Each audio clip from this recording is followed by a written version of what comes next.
Good morning, everybody. I'm Teresa Wise. I'm Chief Executive of the RTS.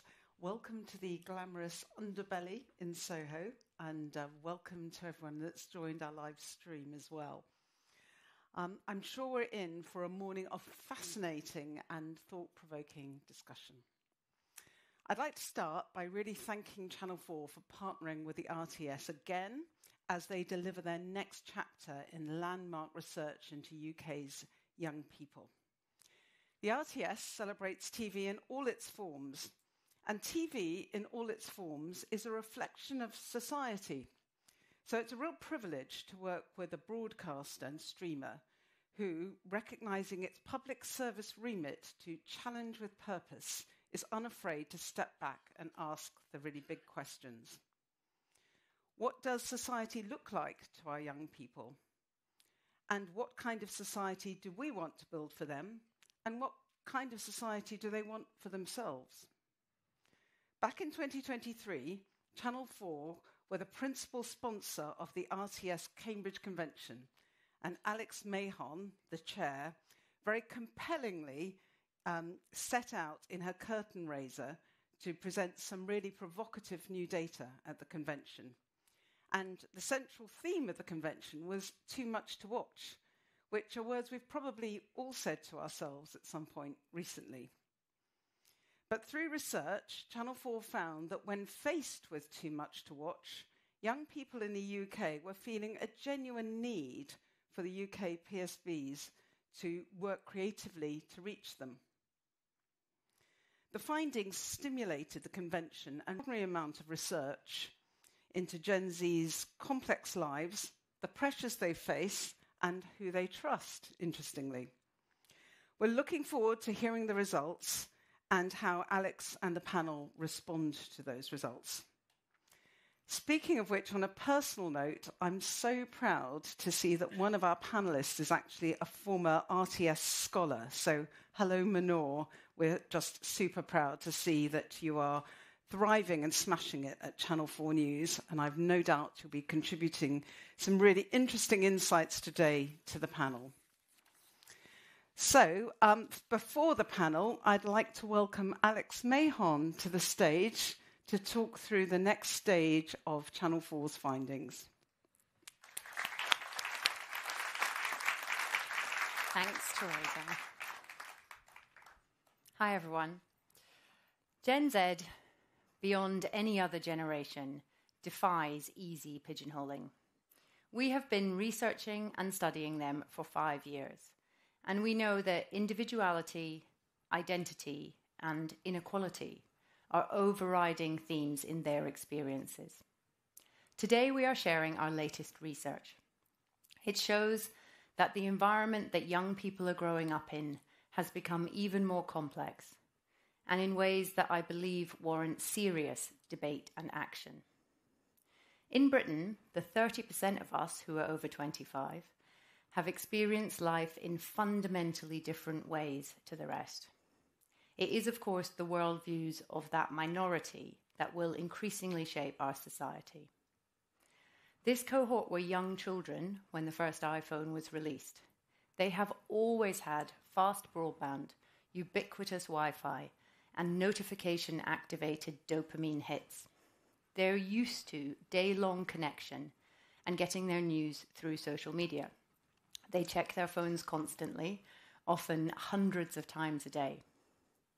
And they've grown up in a time when the rate of technological change has increased perhaps more than at any other time in history, alongside an age of global unpredictability and political turbulence. Older people believe that Gen Z's lives have been made worse by connectivity, by social media, and by immersive technology. But ironically, what we found when we did our first piece of work on Gen Z was that they shared the worries of their elders about money, about housing, about careers. And they had the same role models, family and teachers. Where they differed was in being the first generation in recent history to be less tolerant of other people's views than the preceding generation. And our second study focused on video and on its emotional impact. For young or old people, video viewing is our number one leisure activity. The difference is just where you get your video from. In 2024, adults spent on average more than 5 hours a day watching video, and 34% of that was on social platforms and YouTube. But for 16 to 27s, that rises to 64%. In our latest set of research, we concentrated on what does it really feel like to be Gen Z in Britain right now. Even in the last 2 years, that has shifted. Research shows that 16 to 29-year-olds are now the loneliest group in society. Consider that. The most connected people feel the most disconnected from others. Britain's Gen Z are broadly happy, but their happiness is declining. In the past, happiness followed a U-shape. People start happy, they get sadder as they move into adulthood, and then later in life they rebound back into happiness. But no longer. Older people are now happier than younger people. For the young, increasing loneliness, socioeconomic pressures are acting together to diminish their happiness. Inflation, housing, job security, education, they all feel beyond their control. Diminished autonomy amplifies their feelings of unfairness. And their worries are valid. Whilst almost everyone felt the long drag of the global financial crisis and the austerity that followed it, Gen Z's experience was worse, for one simple reason: COVID. Gen Z endured the pandemic right on the cusp of the traditional transition into adulthood. For them, it created a 3-year black hole in coming-of-age experiences. For older generations, we could just pick up our lives where we left off. But for Gen Z, it formed a much bigger reset. By effectively delaying their advance into adulthood, the collateral damage of the pandemic also extended for them the phase of life where our opinions are plastic and moldable.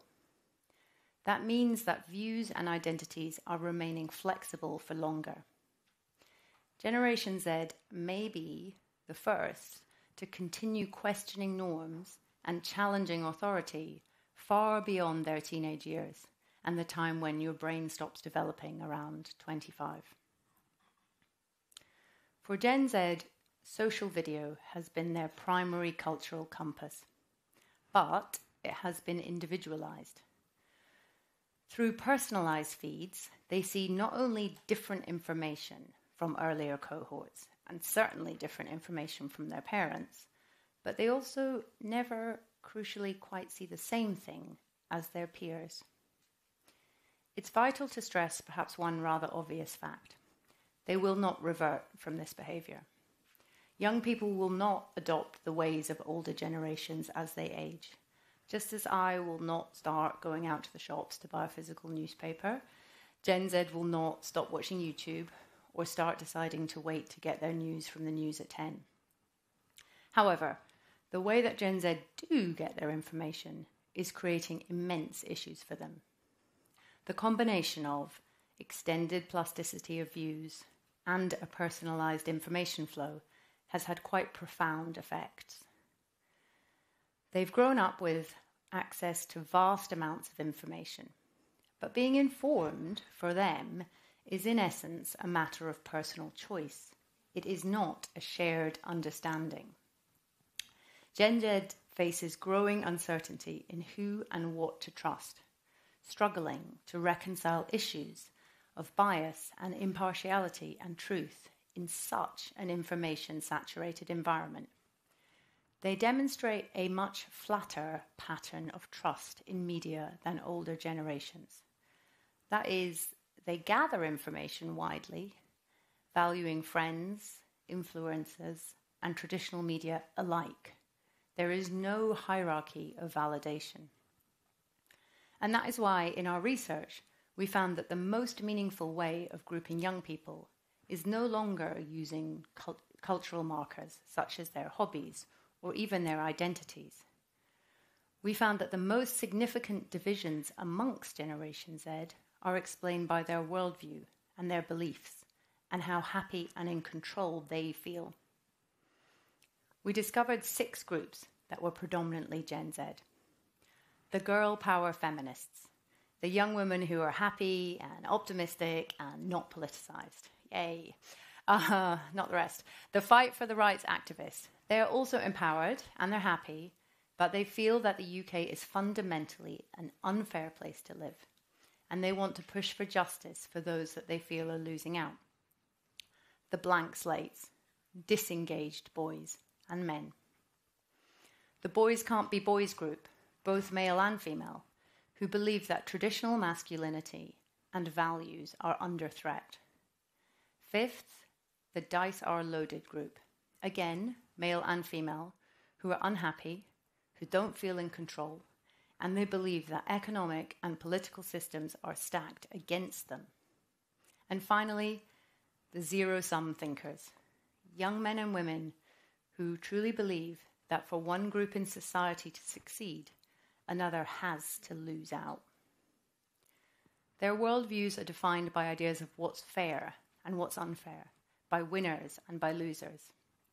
And if our research uncovered one common theme, and it is not one that many older people will be comfortable with, it is that many young people from all of these groups are grappling with the idea of truth itself. It is harder than ever to separate fact from fiction.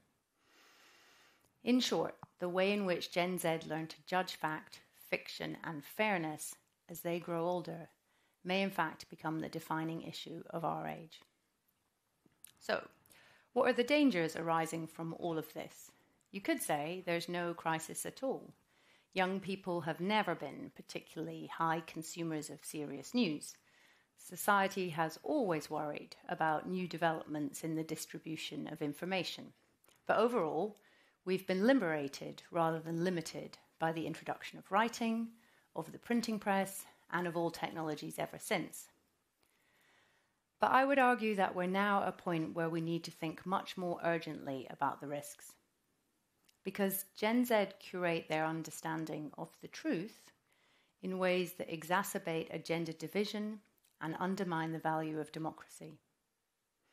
There is clear evidence of democratic disengagement and an increasing shift towards authoritarianism already. Amongst those aged 13 to 27 in the UK, we found, shockingly, that 52% say they think the UK would be better with a strong leader, unfettered by parliament and elections. And this compares to 40% of those aged 45 to 65. Maybe that should not surprise us. Today's young people have faced a polycrisis, growing up with concerns about climate change, as well as increased economic, technological, and geopolitical turmoil. Many of them can only recall a perpetual state of crisis and of struggle, unimproved by successive governments. It's not surprising that the Edelman work shows trust in UK government and in media reached a 10-year low last year.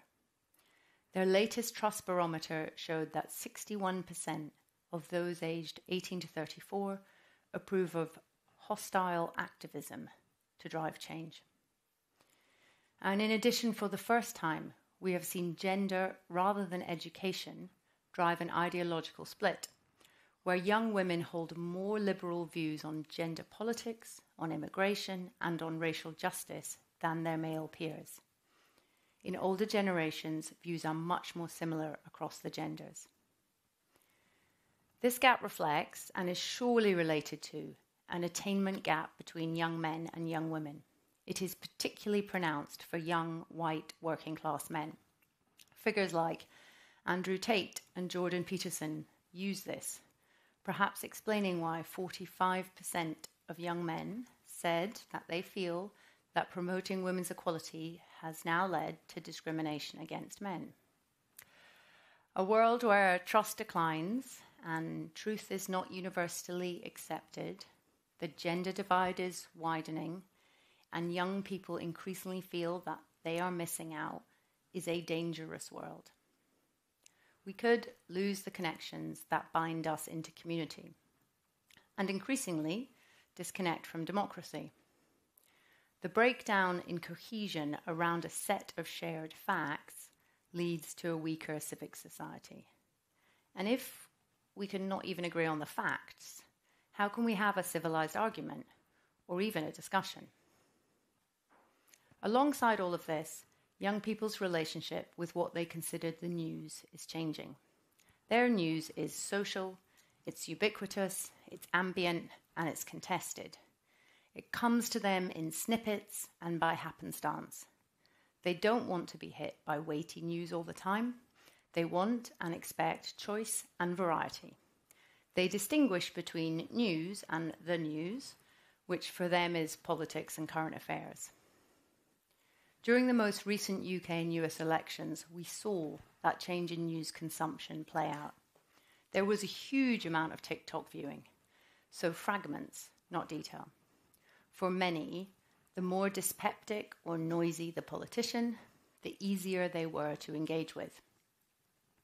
We are moving to engaging more with how people say things than what they say. It's important to remember that there are 4 ways that the change in consumption by platform impacts how it is consumed.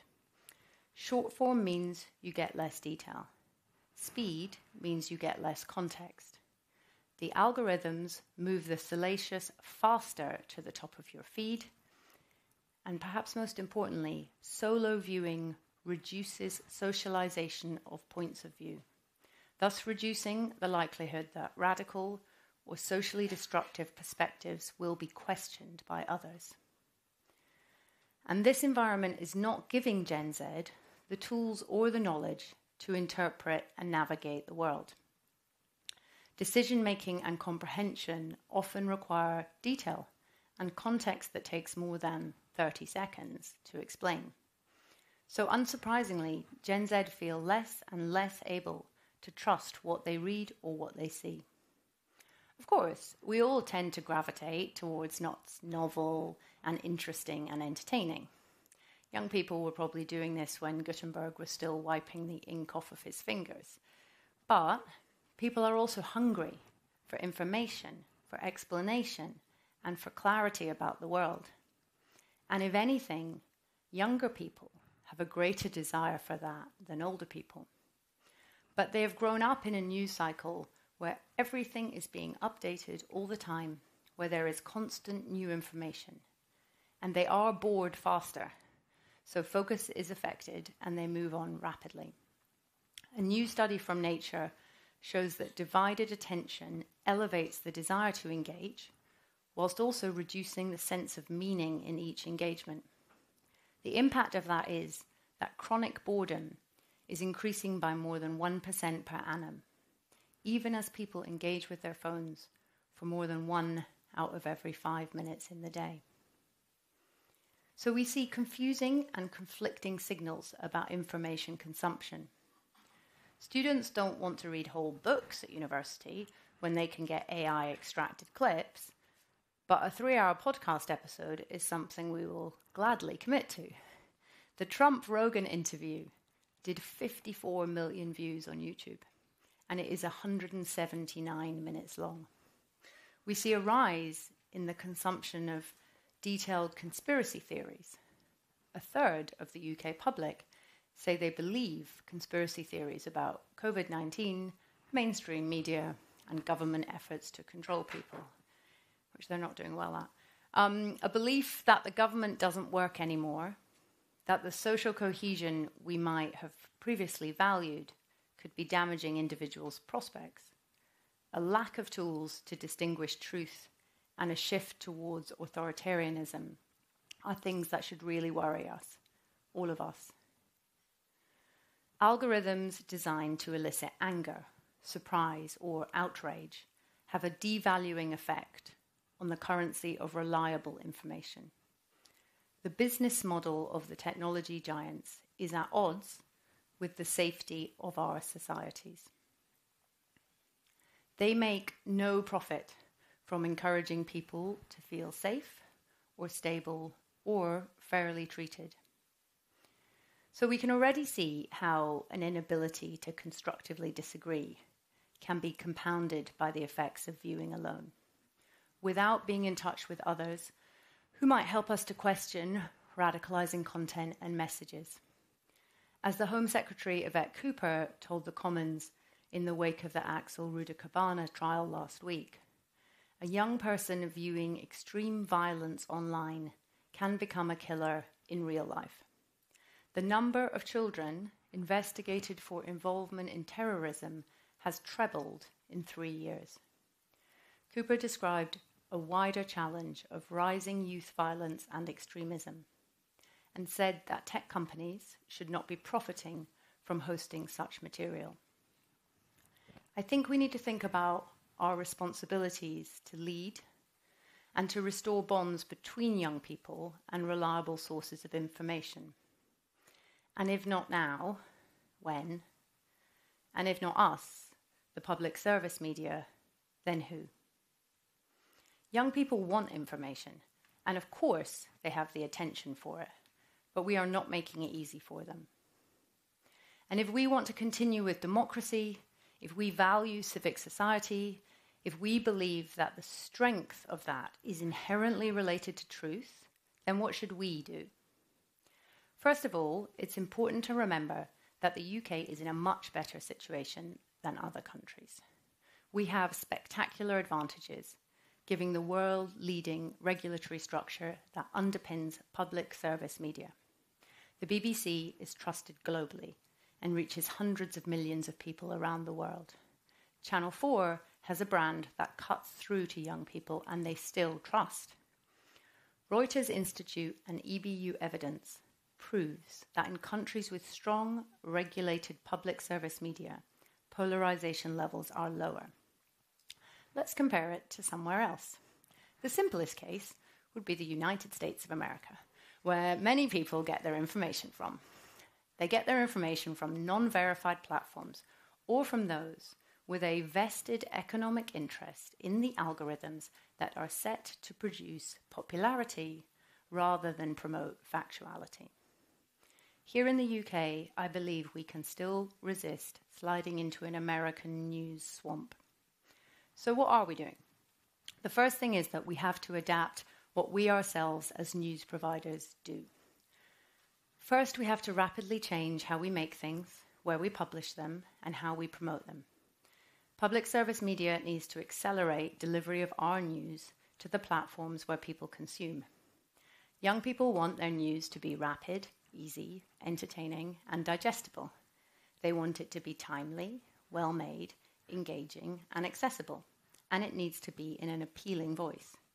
We need to move from text to video, from long to summary, from our networks to theirs, and to always be entertaining and accessible, all while working to retain impartiality. Now, we've already done a huge amount of this at Channel 4, with billions of views on social, and the vast majority of the network published daily on YouTube. Over at Channel 4 News, we publish 25 pieces to social platforms daily, alongside 1 hour of live TV news. In 2024, we had 1.8 billion social views, 57% of them on TikTok. So to make that content work, we construct it entirely differently. We have to create thumb-stopping content, not behave like people have tuned in to a 7 p.m. broadcast. A package needs to be arresting from the first image, and it has to work hard to hold people for the next 2 seconds. Then if we can retain them for that, it's the full item, adding analysis and perspective, but never reducing the drama. And that works, if done right. Indeed, we have an advantage over creators, because we have video and reporters on the ground. And we find that young viewers are engaging with serious and heavy content: Ukraine, Gaza, politics, climate change. So we've done the hard bit of working out how we can adapt to the new platforms in a way that engages young people. And our reach of 35 million every week on social is about 8 times greater than we get on television. But we need to think much bigger than adaptation if we wish to reach the crucial goals of maintaining the benefits of civic society, the rule of law and democracy, and the belief in objective truth. And that is going to require more help. That's because the global platforms are dominant, and there are two things we must never forget about them. First is that TikTok and Meta and YouTube are not classified as publishing businesses. They do not need to take responsibility for what they publish, nor prioritize facts over opinion. The passage in 1996 of Section 230 in the US has meant that, by statute, they are not regulated to be concerned about such issues. They are perhaps the only people in the world who do not believe they are publishers or broadcasters, and yet broadcast every second content that influences democratic discourse. And with the touch of a keyboard, they can make their algorithms brush aside or skip over our news output in favour of news that's been made up in someone's living room. And our billions of views can turn overnight into mere millions. And just this month, we are facing a new era where unregulated platforms that dominate distribution have publicly announced a wanton abandonment of the pursuit of truth. The second thing to remember is that defenders of the truth are always on the back foot, because lying is more exciting and fiction travels much faster than fact. So we live here in the UK with what I see as a rather ludicrous juxtaposition. On the one hand, we have a brilliant array of public service media adapting content to make it work differently in different places. And on the other hand, we remain filled with concern about young people's relationship with facts and fearfulness about the impact of that. In the UK, media exists under a patchwork quilt of regulation, which is looking increasingly frayed and anachronistic. And it gives both regulators and broadcasters problems they used not to have. We bind broadcasters with things like the delivery of lunchtime news bulletins, requirements from a different century, in return for increasingly low-value spectrum. Yet we give no policy incentive for the modern delivery of news or of current affairs. We are concerned about the platforms and about AI, but we have not regulated for must-carry or must-use on those systems. But in this juxtaposition, I think we also find the bones of making this fixable. Platforms need to be able to operate in every market in order to make money, and they will avoid unnecessary conflict. We only need to choose how to regulate and encourage them towards quality.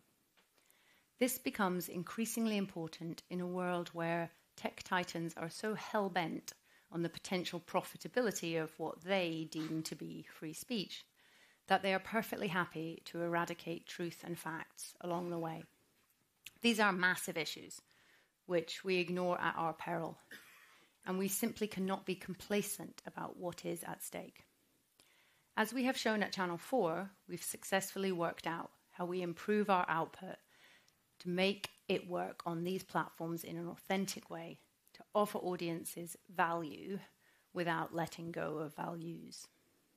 But we must start thinking about objective truth and about validated news as a public good. We need to ensure they are present on new platforms rather than see them as market failure that we regulate for on old platforms. Freedom of expression and responsible speech can coexist.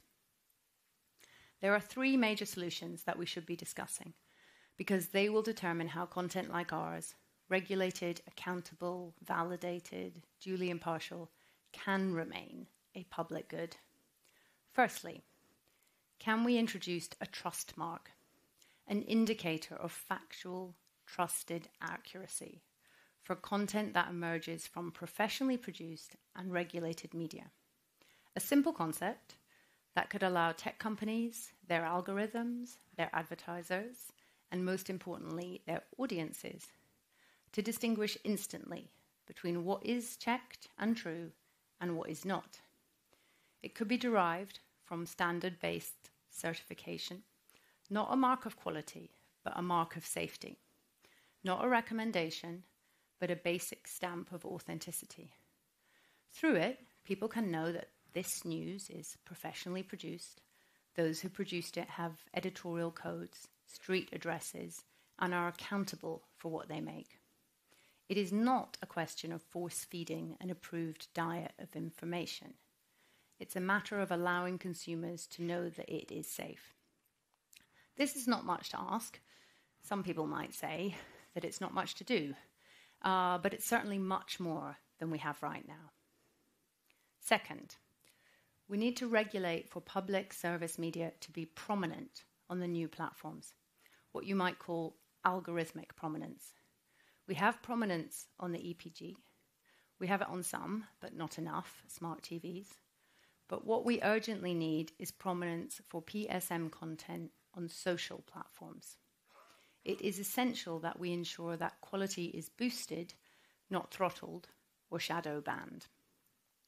The platforms are fighting the steps that we are taking in Britain and in the EU to make them clean up their act, precisely because this reduces easy routes to short-term profits. But theirs is a position of weakness, of political expediency, and ours is a position of principle that should play to our strengths as a media ecology and help it thrive in the long term. But these are not just issues of principle.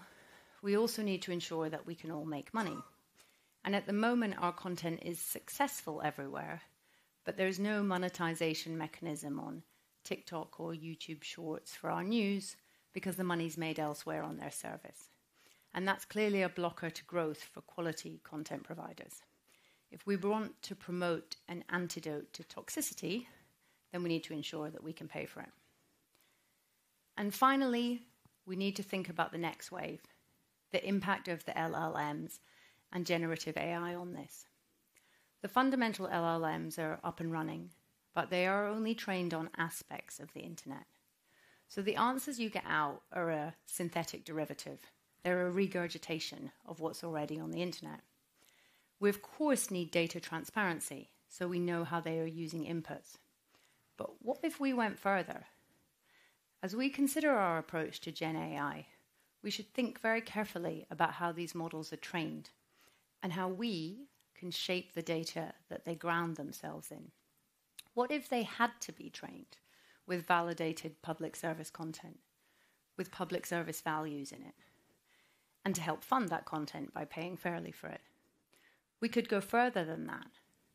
We could think about adding other publicly funded, transparent data, subject to oversight and independent verification. That kind of data as an input might give us outputs that shape the kind of society we want to live in, rather than one that feeds off spin and propaganda and sometimes stolen copyright. We have been focused on the culture wars in the past few years. I fear that we have spent far too much time worried about the culture and not enough time thinking about the war. The percentage of the young in the UK who get their news from print or television is effectively zero. The dangers are clear. A shift to non-facts, to untruth. A world where the challenging rigour of our media ecosystem is steadily devalued. Where meaningful engagement, integrity, shared understanding are subsumed by the trade in shallow attention. Believe me, if we do not come up with a British solution, it is clear that an international market force will impose on us some other reality that we can regret at our leisure. As our work shows, Gen Z in this country are a brilliant, vibrant, creative, bubbling mass of ideas and very deep beliefs. Their collective genius is our future, but Britain's need for them has to be matched by a Britain that they can trust in. So please leave here asking yourself what you can do to keep us together with them in one cohesive and shared society. And I will end by asking you to face the question again. If not us, then who? Thank you.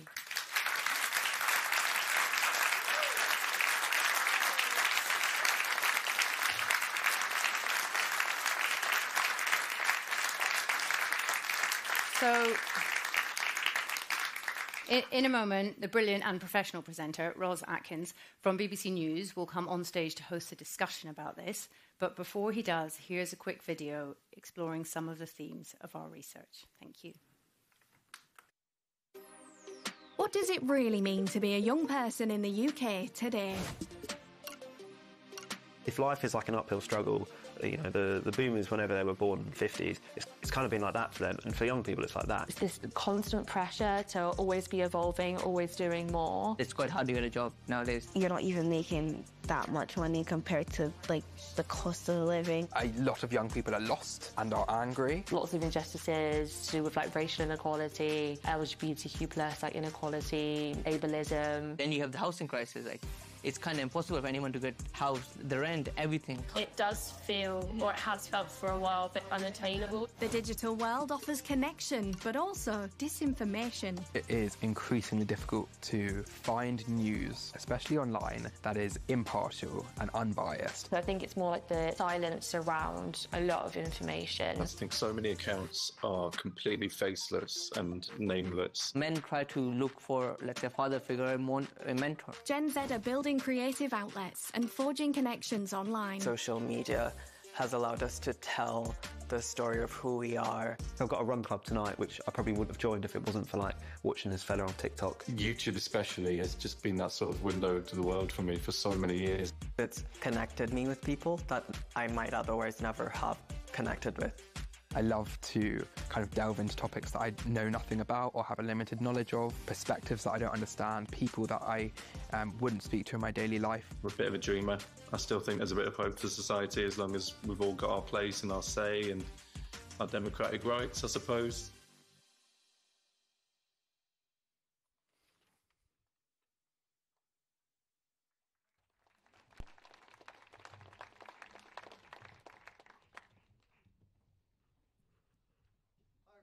Thank you very much indeed for having me and our esteemed panel, who I'll invite to take a seat. Hi, I'm Ros Atkins. I'm the analysis editor of BBC News. I'm also the co-presenter of the media show on BBC Radio 4 with Katie Razzle. And needless to say, having listened to Alex Mahon for the last few minutes, we've got an awful lot to consider, which we're going to do with our esteemed panel. Fundamentally, we're wrestling with how fact and fiction and fairness connect with this particular generation. We're going to explore that for half an hour, and then Alex is going to come back onto the stage for 15 minutes, and there'll be an opportunity for you to ask her and indeed all of our panel questions about the things that they've said. But let me start with some introductions. Next to me is Rachel Botsman, a leading expert on trust in the modern world, author of 3 books, many, many pieces of journalism on this subject.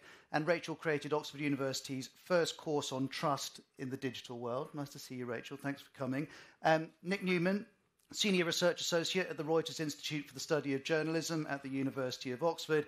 And as I think every journalist in the UK, if not around the world, knows, he is the author of an annual report on digital consumption of news, which is absolutely essential reading for all of us. Next to Nick is Ollie Dugmore, editor of joe.co.uk, which has we've just been discussing means he's in charge of everything that Joe makes across sport, culture, entertainment news. So he's a busy man, but many of you will know him from the Politics Joe coverage, which he's fronted so successfully for the last few years. And then last but certainly not least, Mahnoor, Akhlaq, multimedia producer for Channel 4 News. And as we've been hearing from Teresa from the RTS a little bit earlier, she's an RTS scholar, recipient of the One to Watch Award at the RTS Yorkshire Awards in 2024. And her job, along with her colleagues' jobs, is to try and explain complex, difficult subjects to an audience which perhaps doesn't have too much time to devote to those things. And we're going to hear how she goes about doing that. So thank you very much to all 4 of you for being here. Thanks, of course, to all of you for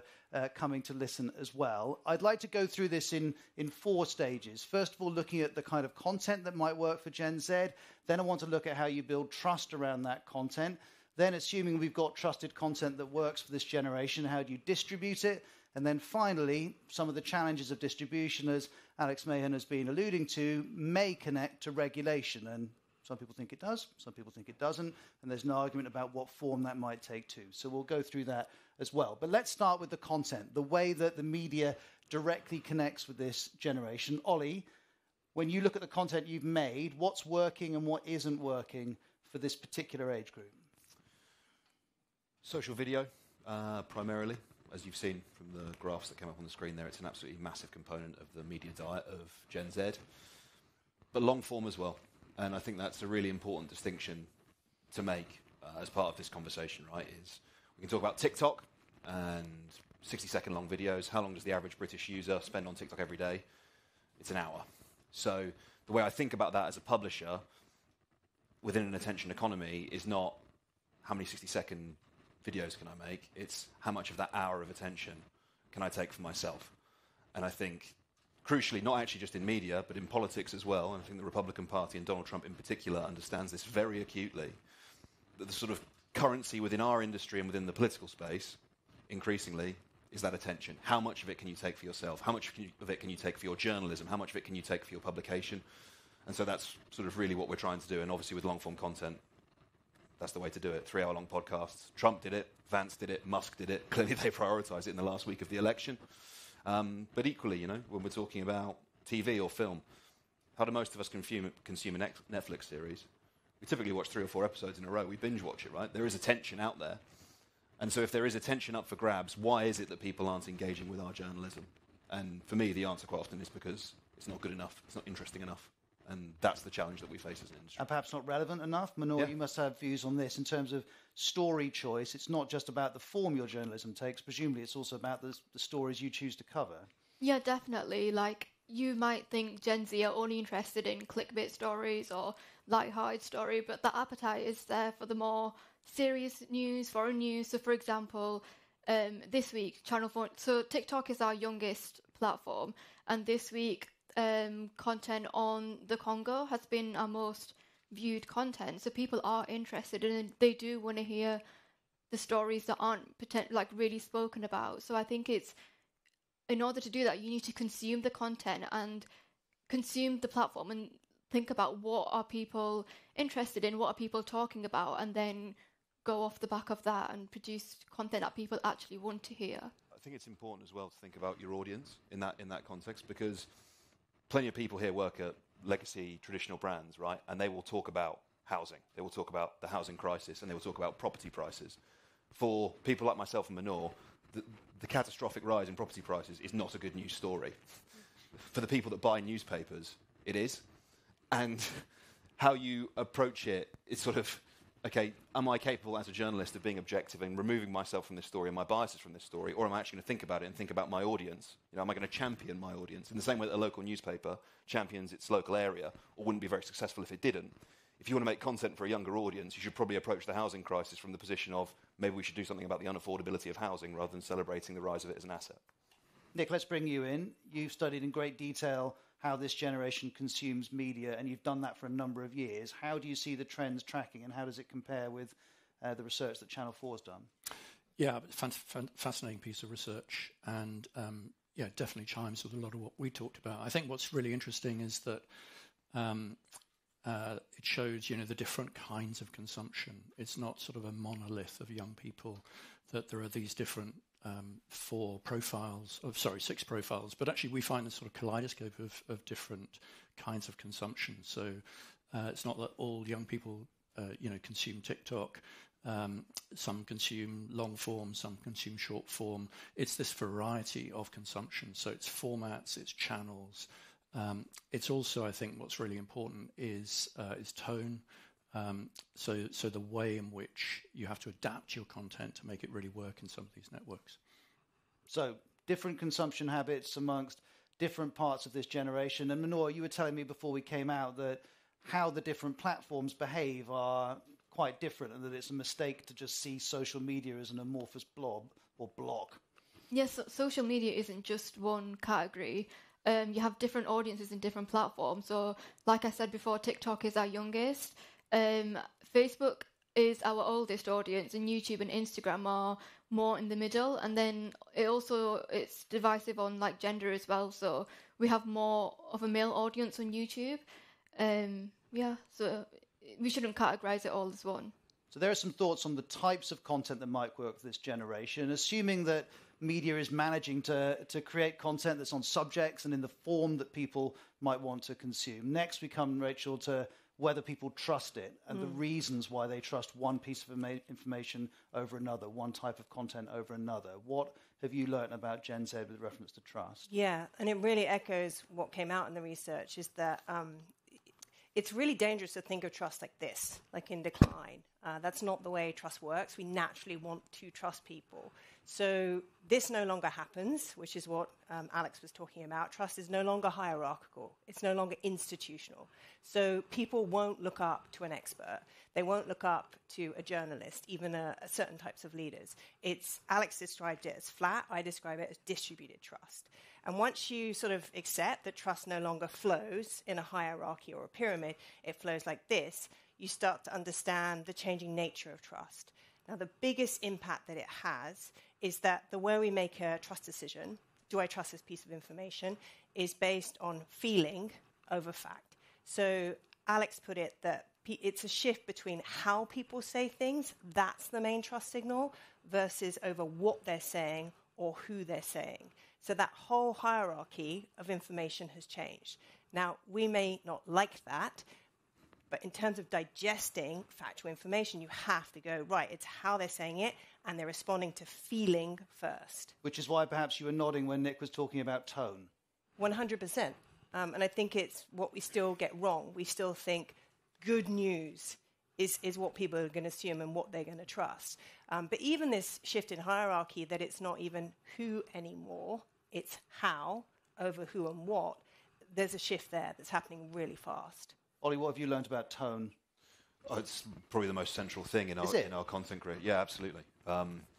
What's our point of difference? You know, to speak specifically about Joe, our point of difference is probably our sense of humour, irreverence, being a little bit gonzo with things. Yeah, absolutely. It's how we form a connection with our audience, and it's also how we differentiate ourselves from other content creators. Yeah, no doubt, it's incredibly important. Almost as important as sort of the first 3 seconds of a video. Yeah. In which case, where does that leave brands, whether it's BBC News and my colleagues at the BBC or Channel 4 or whichever example we might be talking about? Mahnoor, when you're seeing your audience interacting with Channel 4 content, are they trusting it because it's Channel 4? Are they trusting it because it's Kathy Newman fronting it, or whichever Channel 4 journalist it might be? Are they trusting it for other reasons? How do you understand where you derive trust? I think it's hard because with social media, it's not just a UK-based audience. We're reaching out to the whole world. I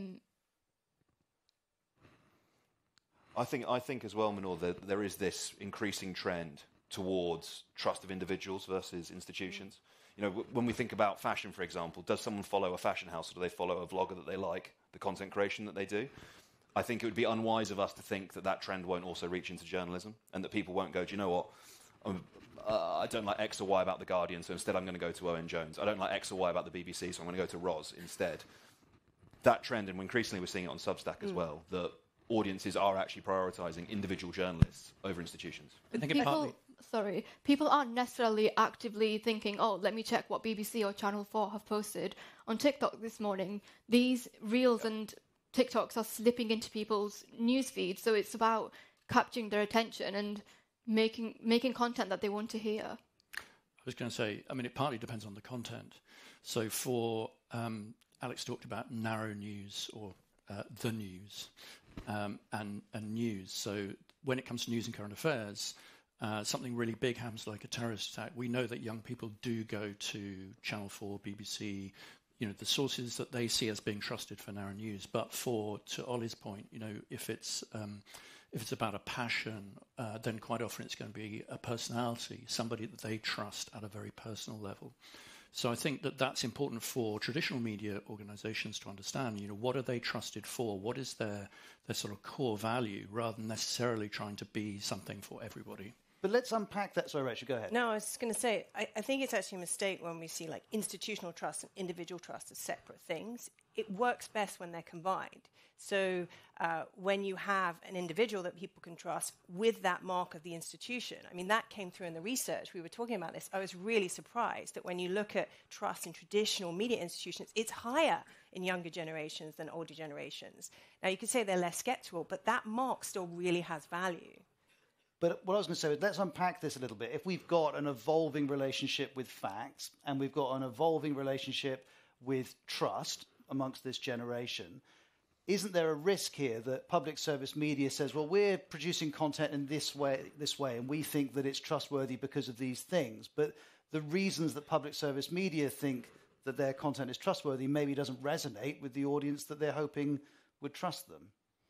Yeah, but I think sometimes the way public and traditional media say that is in a very top-down way, right? It comes across that we are the traditional media institution, so you should trust us, versus really working with this combination of the individual with the institution behind them.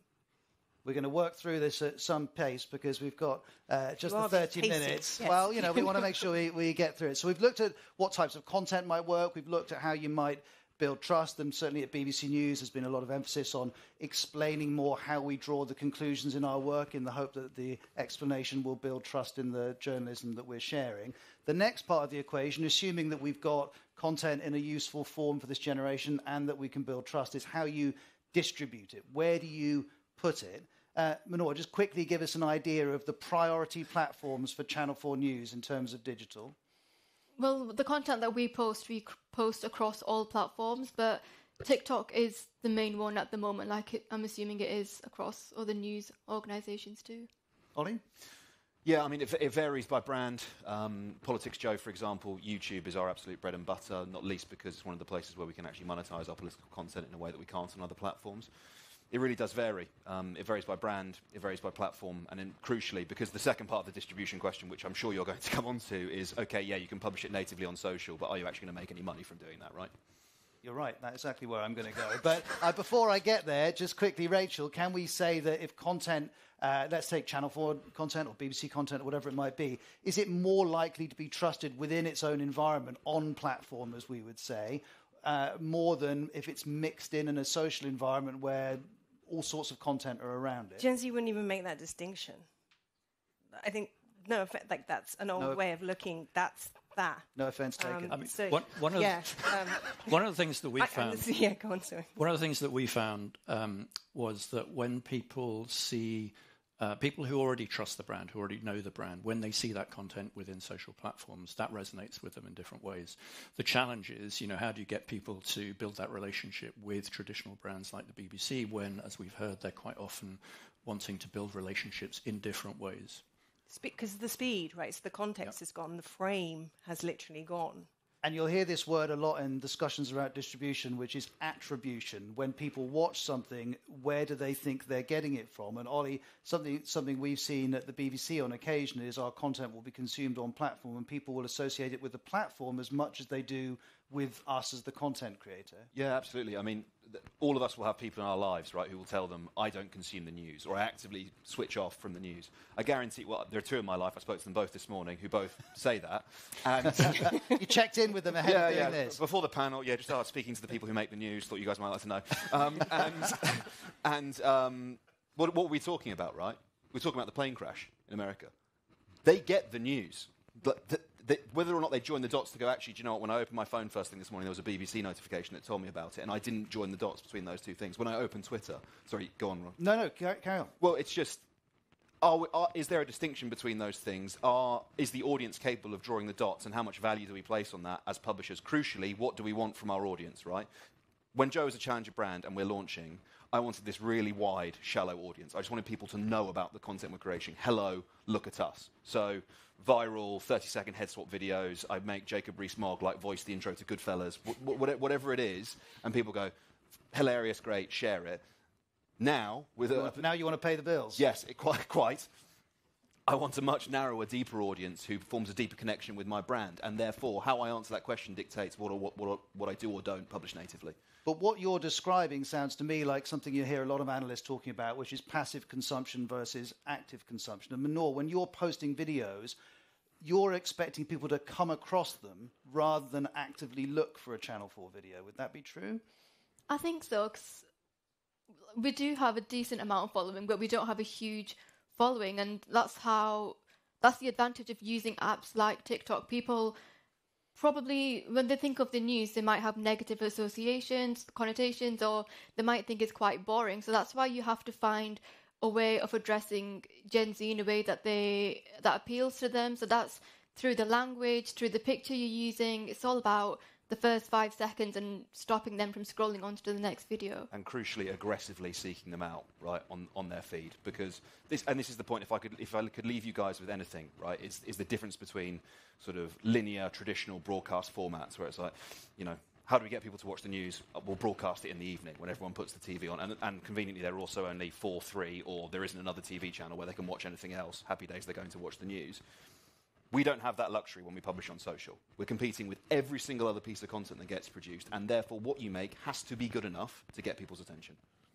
So we've talked about the content we make, whether it can be trustworthy, how you distribute it, and understanding that distribution is going to involve reaching passive consumers as well as active consumers, and almost certainly going to involve being off your own platform as well as on it. Let's explore that further, because Alex Mahon in her speech was talking about the need for intervention. And we've heard about this debate within the TV industry, the issue around prominence. When you turn on your TV, public service media has prominence. BBC One, BBC Two, ITV, Channel 4 have positions which give their output a better chance. The argument, as you were hearing, is that some sort of intervention is necessary in order to give public service media content in the digital sphere prominence. Let's start with whether you think that's a good idea or not. The idea of a trust mark. The idea of an intervention of some type, whether a trust mark, whether regulation to give further prominence.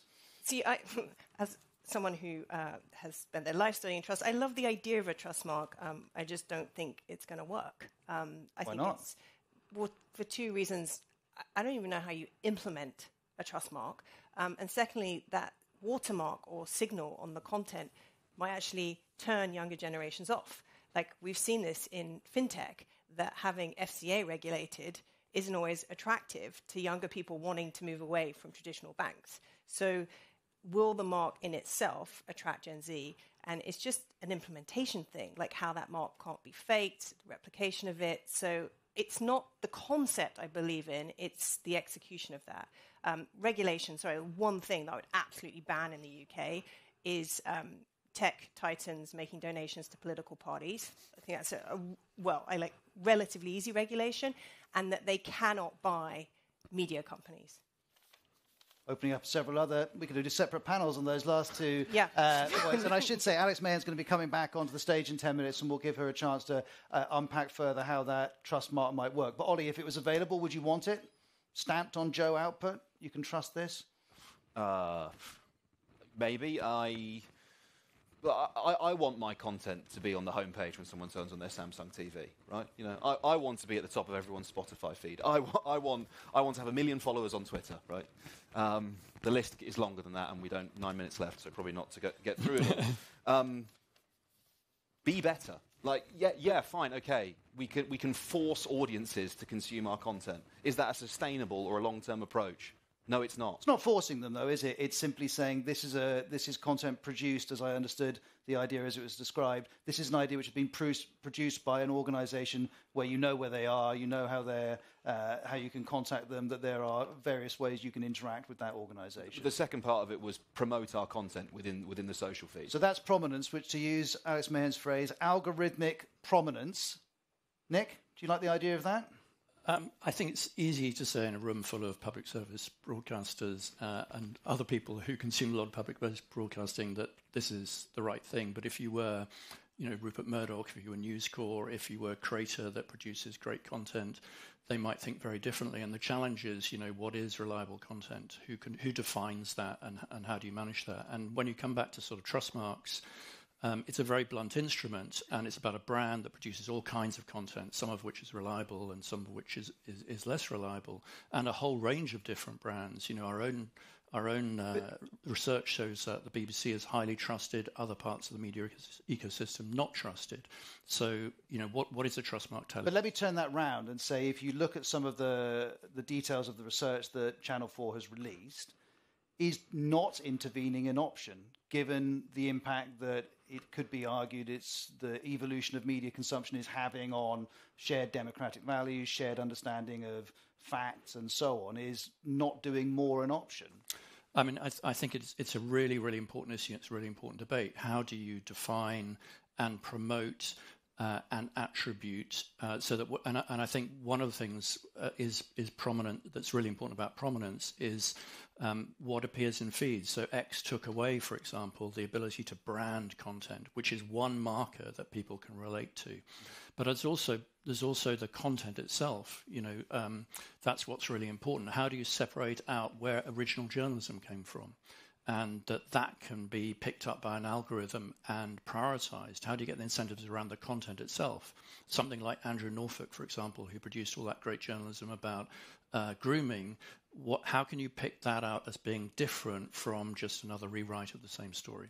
Well, I guess also some of this infrastructure does exist, right? There are Chrome plugins you can get that rate the veracity of news sources. There are actual paid-for services. Ground News is one. There are others available. But that Chrome plugin is being produced by Google. And private companies. There are different ones. And yeah, there's not sort of ginormous pickup and interest in using them. Is the problem with the platform and the publisher? Is it with the audience? And is a key component of this conversation digital literacy? Do we need to be talking about actual audiences and consumers and whether or not they understand, and should we be literally, teaching them is an option as well? Do we want to lumber the responsibility entirely on the corporate world, entirely on big tech companies? By the way, I'm a big fan of hitting big tech companies as well, but I just think it's an alternate way of looking at the problem. Yeah. Well, 100%. Digital literacy should be when they're learning how to read and write, factual information, history, evidence, sourcing. This has to become the skill that they learn at school. But Mahnoor, if the people you're trying to reach with your TikTok videos were listening to us now, do you think they would be particularly interested in how the algorithm that is serving them up the videos is working, or are they just primarily concerned about, do I like watching this or not? I think the second, whether they like it or not, and I don't think they're, we as journalists, we care about making sure people are getting accurate content and stuff like that, but I don't think passive audiences care to the extent that we do.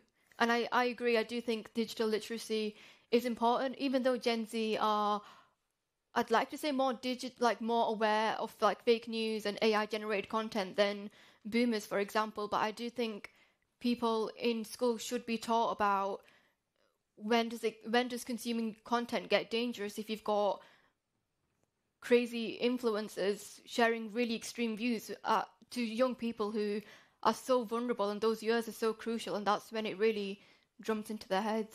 But I wonder, just finally on this point, whether a lot of this conversation can be based on the assumption that the audience cares whether something is true or not, but actually in some cases it's more about, do I feel this true, or does this resonate with my personal experience as much as, is this backed up by evidence? Yeah, and it's not even, is it validating how I'm feeling in that moment as well? So it's a validation of so that's the other really big shift, is it's a validation of how I feel and how I want to see the world versus this external connection. Okay, so we've walked through those 4 steps reasonably swiftly, from how do you create content that works through to how do you make it trusted, how do you distribute it, and if need be, how might you regulate it to give content that is of civic value and of value in different ways to Gen Z. How do you give it prominence? One last question for the 4 of you before we bring Alex Mahon back on and before all of you have a chance to answer questions. All of you in your different ways are expert in Gen Z and how it consumes content. What one thing do you think the media is not getting? What one thing do you think everyone in this room, everyone watching online and beyond should bear in mind when they think about creating media that works for this generation? I'm going to go 2 very quickly. Male influencers, huge gap. And the second is the distinction between loneliness and viewing content alone. The impact of viewing content alone and what that does to whom and how we trust. Thank you. I'm going to say 2 as well. So, I think breaking the rules here. I've got a clock here which is giving me some strong messages, but go on, Nick. I think one thing that we need to think about more is creating formats of that are sort of native and really work for young people, that sort of help, whatever it is, explaining the news or taking stuff out in different ways. And I think that way of thinking could really help. So yeah, I would leave people with thinking about formats that really work for this generation. We're trying to do both of those things. I was going to say, the next person, the next two people we're going to hear from are people who know all about that. Yeah, male influencers and creating repeatable formats. For content creators and other journalists, it's be better, right? We used to be really good at competing for attention when the newspapers were all on the stand and, okay, you're all going to put the same story on the front page.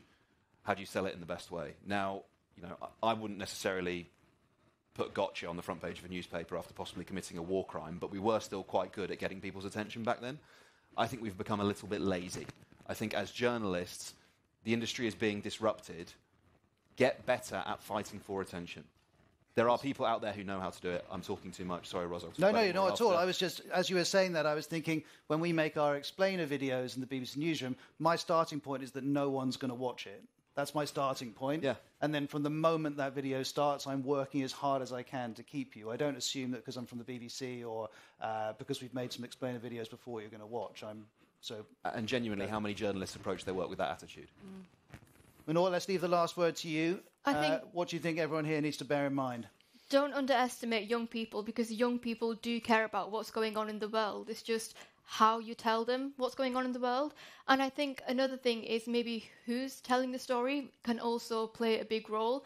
If people are listening to someone who looks like them or sounds like them, that could help them, that might make them trust that voice more. So I think that's also something to keep in mind.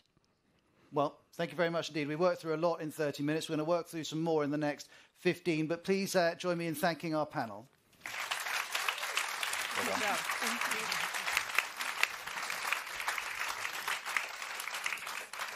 Let's welcome back Alex Mahon to the stage. I feel like before we go through as many questions as possible, I should give you a chance to respond to what Rachel said about the idea of a trust mark. Thanks. Let me try and remember all the things that Rachel said was wrong. How practical is it? I'm just trying to remember her list of complaints. First of all, I think that, before Twitter turned into, what do we call Twitter now? X. Madness. No. Just madness sphere. It was quite simple to have a blue tick, right? So I think you can have a simple way of doing it. I think there are very much questions about broadcasters, newspapers, they should be in. Then who else should be in? I think it's got to be professionally produced, be regulated in some way or stand behind that, and people you can actually track down. So cleverer people than me can debate whether Politics Joe falls into that or not, but I think there's a way to do that. I think then it's just about giving the audience choice. You've got to make things easy for the audience. So whether people do trust a trust mark or a kite mark or whatever, that's a different thing. That's up to the audience, but make it easy for them. And at the moment, we're not making it easy. If you do search, so old people like me, if you do search, or my kids, so you know that Wikipedia is trustworthy compared to other sources. We've all learned that. We know that that's a distributed platform that is checked by other people, that some people will work out what's not true on it and work out. We all kind of know that. But if I put something to ChatGPT, I've got no idea what the inputs were. I've got no idea what the sources are. That's much, much harder. And if something's in my algorithmic feed, i.e. it's coming to me in an automated fashion, what is next, what's up next, I have not put a search term in. And so I have no ability to distinguish between these things. So this is all about just make it easier for the audiences. Then they can choose. I'm not going to force feed them anything, but I do think we have to think about it. And I think your other point, Rachel, was slightly why bother, or maybe that was Ollie's point of it's very popular anyway, it's up to the audience. We do have a regulated system in this country. We've got a regulated system for a reason, because we believe in that public service content. So I'm saying think about that on the platforms where people now are. Don't keep just regulating for it on the old ones. I'm sure everyone here would like to respond, but I'm going to make sure we get some questions. Alex, thank you very much indeed for responding to that. Who would like to ask a question? Let's get a microphone to the gentleman just behind you there. Hello, thank you. I'm Dean from 1056 Television. And thank you for a very important but thoroughly depressing piece of research there. It seems like we are doomed, but thanks. Alex, you talked about algorithmic prominence, and I guess I'm reminded of the discussions that we had around prominence for PSBs and how long it took to kind of convince the government to put it into the media bill and how long it took for that piece of legislation to pass.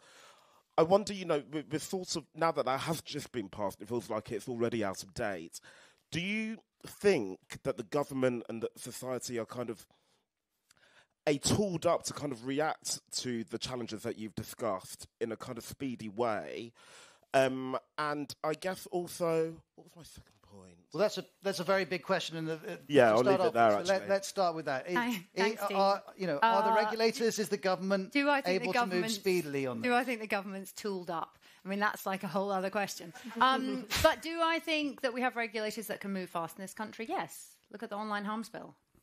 Things happen. Do I think we have a regulator who cares about the impact of those things? Yes. But we have got a public service media review coming up right now.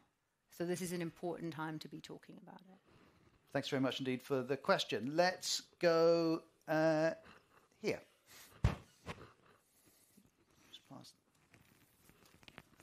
Okay, so it's more to Joe and Mahnoor. So when you think of agency and what do Gen Z feel about agency? And with the rise of AI and agentic AI specifically, how do you think they're going to feel about having that agency taken away from them, or do you think they'll even realise? I think any audience appreciates agency, they appreciate choice, and they appreciate the ability to distinguish between generative AI content and not. It's a key question for us at Joe, because I mentioned earlier, we have an AI bot. We have the capacity. It's the text box. You write a sentence in it, and I can make any politician say whatever I want. I would wager that that's possibly not the most safe media environment in which any of us are operating. Does it require regulation? Yeah, I think probably. What does that look like? Not about AI, but about other spaces. We've been having this conversation for 10, 15 years, and we're still sort of not sure what the answers are. So, yes, kind of. I don't know what the answer is. Mahnoor? Sorry. That was useful. Yeah. AI is a trick. Like, there are pros and cons when it comes to AI, and in the newsroom it can be helpful. Maybe when you're making a thumbnail, for example, and you just want AI to fill a background out black, that's not harmful. But when it comes to like generative AI, that's where it can become problematic. Me personally, if there was an AI tool that would transcribe an interview, for example, and then pick out the best bit, I wouldn't trust that. I'd still want to do it myself, just because, yeah.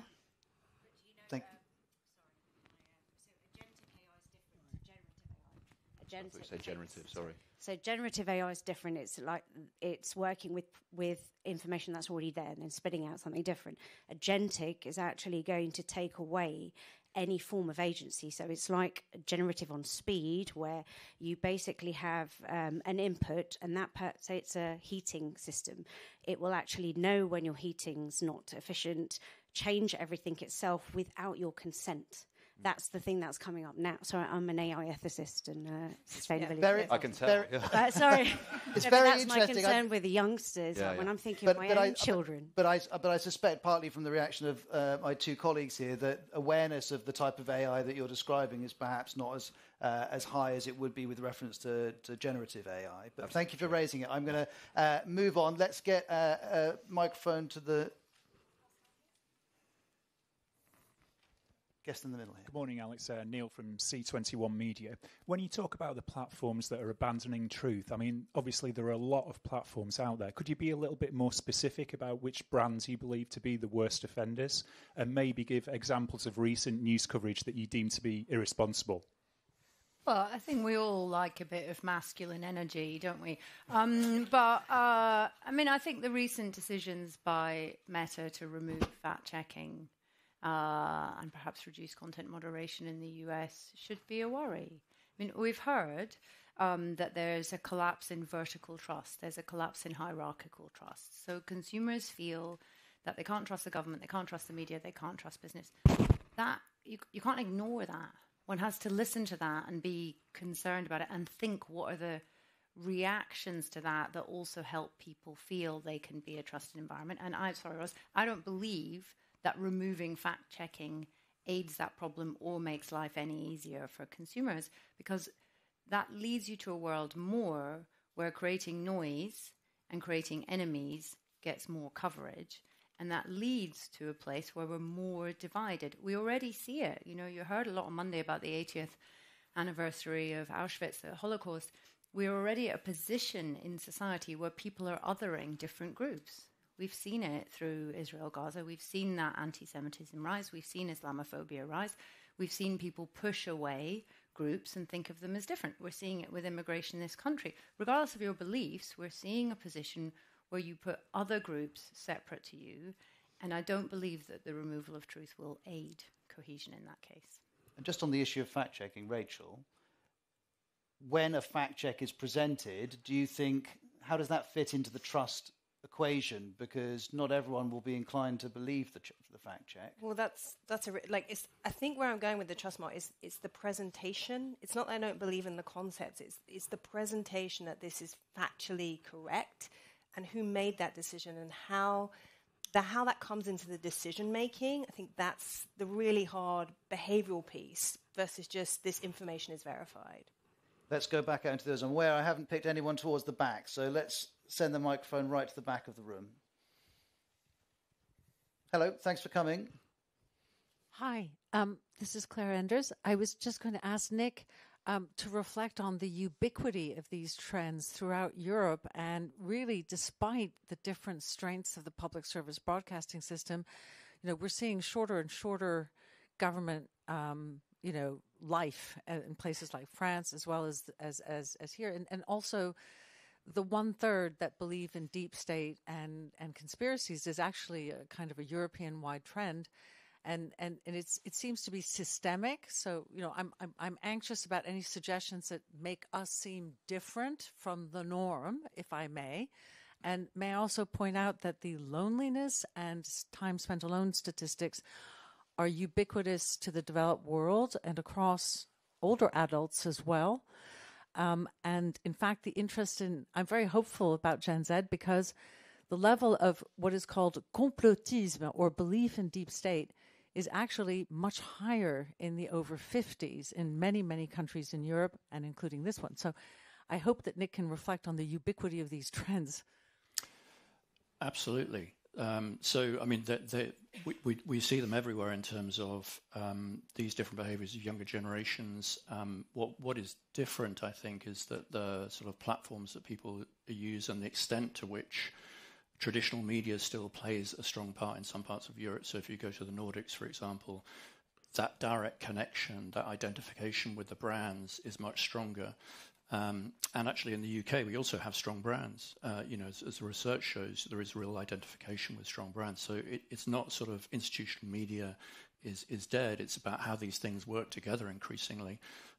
But in other parts of Europe, and Southern Europe, for example, social media is much stronger. The brands are much weaker. And so we see, and Eastern Europe, of course, as well. And we see more of these. Are there any examples of European countries or the EU as a whole taking regulatory interventions that have yet to happen here? Well, I mean, there's obviously the DSA and European regulation, and whether they're going to stand up to, they're obviously investigating X and others, whether they're going to stand up to that, given everything else that's going on, is a whole other question. But what the other thing I was going to say is really interesting is some of the smaller countries, you are seeing media companies getting together on things like fact-checking and producing a single sort of set of fact-checkers in Norway, for example. I think that's a really interesting model because here we have such a diversified media, public service media and commercial media don't often talk or disagree in many cases. So it's much harder to build these common initiatives, which I think are really helpful. And I think actually this is a really good question because this is an opportunity for Brand Britain.